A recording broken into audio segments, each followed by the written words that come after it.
সেটা কি?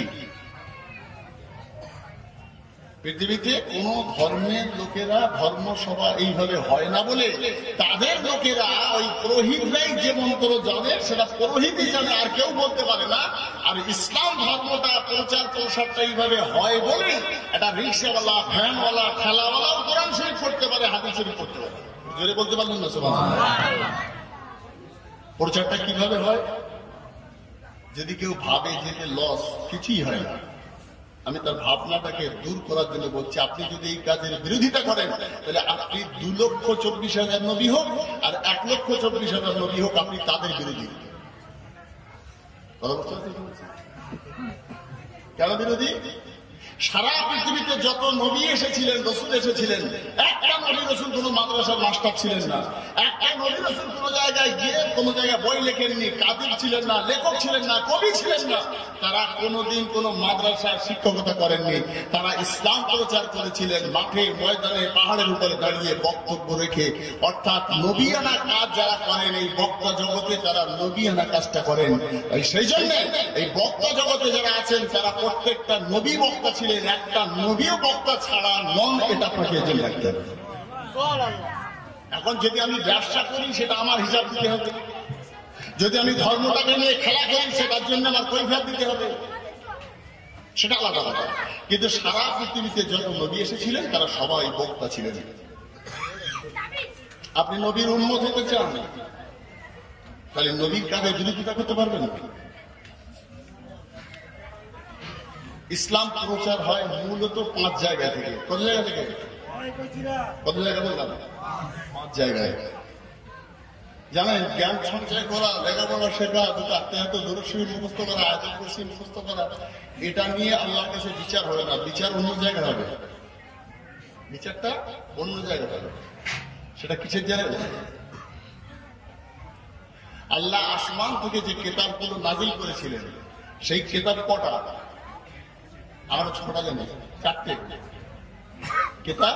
আসমানি কেতাব কটা? 4টে না? কিন্তু হাদিস এবং কোরআনের মাপকাঠিতে আসমানি কেতাব হলো 104টে। কটা?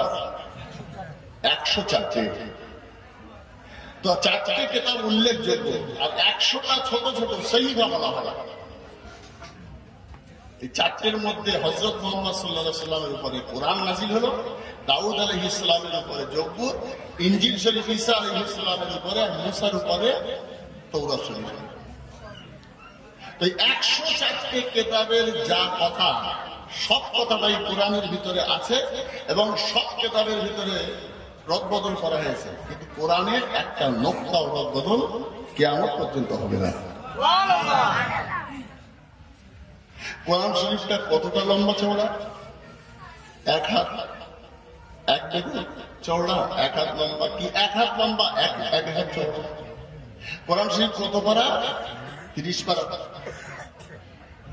30 পারার একটা কেতাব, 1 হাত লম্বা, 1 হাত চওড়া।